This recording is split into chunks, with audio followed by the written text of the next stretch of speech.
Bonjour à tous. Ceci est une nouvelle vidéo, qui voudrait évoquer des sujets que je n'ai pas du tout traités dans mes anciennes vidéos qui étaient consacrées à autre chose. Je voudrais me lancer dans la critique cinématographique parce que depuis des années en fait j'anime des ateliers, pas des ateliers, on va dire un petit club de gens qui vont au cinéma, puis qui discutent ensemble ensuite et qui analysent les films. Et au cours des années, j'ai développé une méthodologie qui me semble porter ses fruits, qui est assez intéressante et qui nous permet de tenir des discours, d'élaborer des analyses que moi je ne retrouve pas ailleurs, notamment sur YouTube, et qui m'ont semblé être intéressantes à partager. Et c'est ce que je voudrais faire avec vous aujourd'hui avec le film Avengers Endgame. Je parle sous le contrôle de mes chats qui sont à côté, qui risquent de faire leur apparition ou de me donner des coups de griffe si jamais je disais des bêtises. Donc voilà, je suis supervisé par une instance hautement compétente parce que je leur raconte mes films. Je n'amène pas au cinéma mes chats, mais je leur raconte le film. Donc voilà, ce sont eux aussi des experts en cinéma. Je vous expose maintenant ma méthodologie et après je vais me lancer dans cette première critique de film. Ma méthodologie elle est la suivante. Je commence par retracer l'histoire. L'histoire du film, ce n'est pas nécessairement le scénario du film, hein, c'est l'histoire que raconte le scénario du film. Donc parfois il faut faire une reconstruction temporelle, une reconstruction chronologique. C'est important à faire pour bien situer le cadre. Ensuite, ma méthodologie consiste à essayer de me focaliser sur plusieurs personnages qui m'ont semblé importants dans le déroulement de l'histoire et de voir un petit peu leurs évolutions, un par un. Ensuite, d'essayer de repérer la thèse philosophique ou psychologique qui se trouve dans le film, puis de repérer les symboles, les images, souvent liées, ces symboles ou ces images à la mythologie ou bien à la Bible, c'est-à-dire la mythologie gréco-romaine et les images contenues dans la Bible, mais aussi d'autres mythologies, hein, possiblement. Mais les deux premières sont, disons, les plus évidentes parce que ce sont celles qui traversent notre culture occidentale.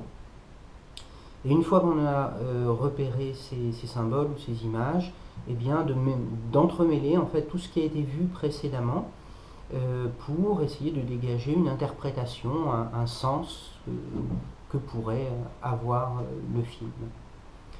Voilà. Alors voilà ma méthodologie. Commençons avec donc Avengers Endgame et son histoire. Premier point. L'histoire de Avengers Endgame, évidemment, elle est liée à Avengers Infinity Wars, qui était le film qui précédait cet épisode, ce dernier épisode de la grande série du MCU de Marvel. Alors, quelle est l'histoire? L'histoire est celle d'un personnage nommé Thanos qui a résolu de détruire la moitié de la population de l'univers parce qu'il estime que qu'il y a surpopulation et risque d'épuisement des ressources et qui pour parvenir à ce but tente de se procurer les unes après les autres ce qu'on appelle les pierres d'infinité. Il y parvient, c'est-à-dire que les unes après les autres, dans Infinity Wars, il s'empare des pierres d'infinité, il les pose sur son gant. Alors à chaque fois qu'il s'empare d'une pierre, il a le pouvoir que lui confère cette pierre, il devient de plus en plus fort. À chaque étape, il y a des personnages qui tentent de se mettre sur sa route, en l'occurrence les Avengers, ou les gardiens de la galaxie. Et à chaque étape, ceux-ci échouent. Thanos s'empare d'une pierre d'infinité, puis d'une autre, etc. Jusqu'à la fin, où il s'empare de la dernière pierre, la pierre de l'esprit, en tuant le personnage qui s'appelle Vision. Et possédant les 5 pierres, il peut actionner le pouvoir de celle-ci réunie et détruire la moitié de la population de l'univers. À ce moment-là, juste avant, on a un dernier personnage qui tente de lui barrer la route, de contrecarrer cette intention. C'est Thor qui a retrouvé une arme qui lui permet de s'opposer à Thanos, Stormbreaker, cette hache qu'il confectionne dans Infinity Wars. Il y parvient, c'est-à-dire qu'il lui plante cette hache dans le cœur, mais ce qu'il ne sait pas, c'est que Thanos a pu se procurer la pierre de l'âme, et la pierre de l'âme lui permet une sorte de non-mort, en tout cas de résurrection, et donc Thanos peut claquer des doigts et actionner le pouvoir des pierres réunies pour anéantir la moitié de la population de l'univers. C'est ainsi que finissait Infinity Wars. Et Avengers Endgame commence sur cette fin, c'est-à-dire que l'on voit disparaître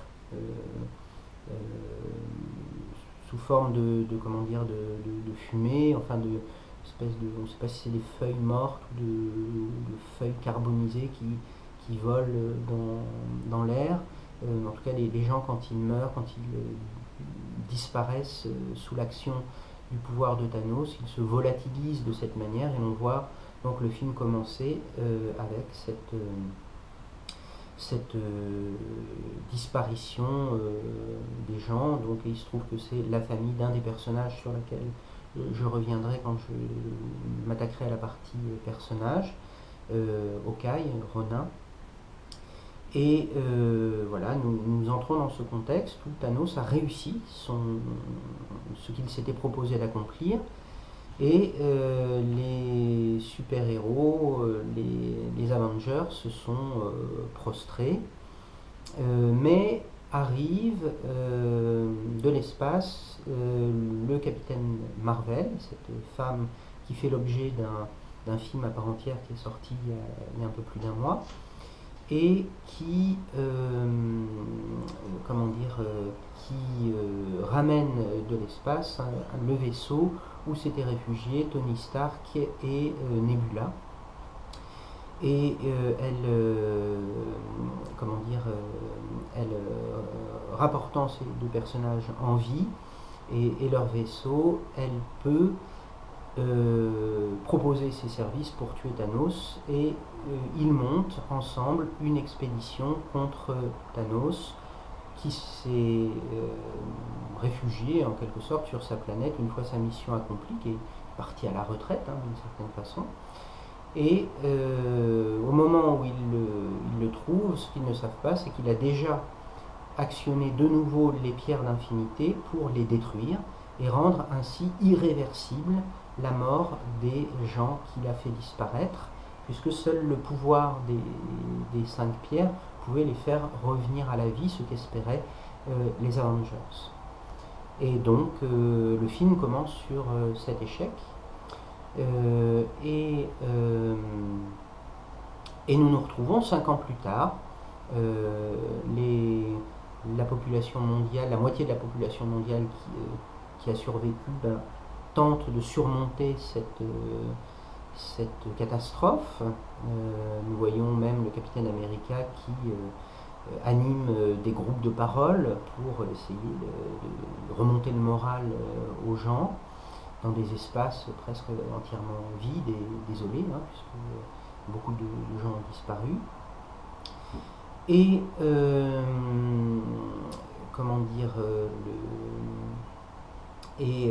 c'est sur ces entrefaites, 5 ans plus tard, donc, qu'arrive le personnage d'Ant-Man, Ant-Man qui était dans un précédent film resté coincé dans le monde quantique et qui donc n'a pas vu les 5 années passer, pour lui ça a été juste 5 heures, qui revient donc au bout de, pour lui, ces 5 heures, se rend compte qu'il s'est passé 5 années entières, et qui du coup se rend compte qu'il serait peut-être possible de voyager dans le temps et peut-être de défaire ce que Thanos a fait en allant récupérer les pierres d'infinité un peu partout dans le temps.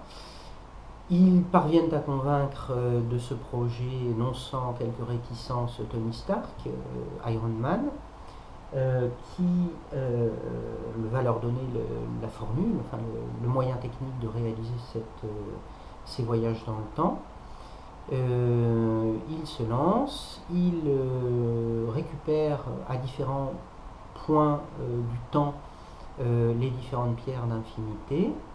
Ils les réunissent ensuite sur un gant qui leur permet de faire revenir à la vie les gens que Thanos avait fait disparaître. Et ensuite, une fois que ceci est fait, juste à ce moment-là, Thanos, mais le Thanos qui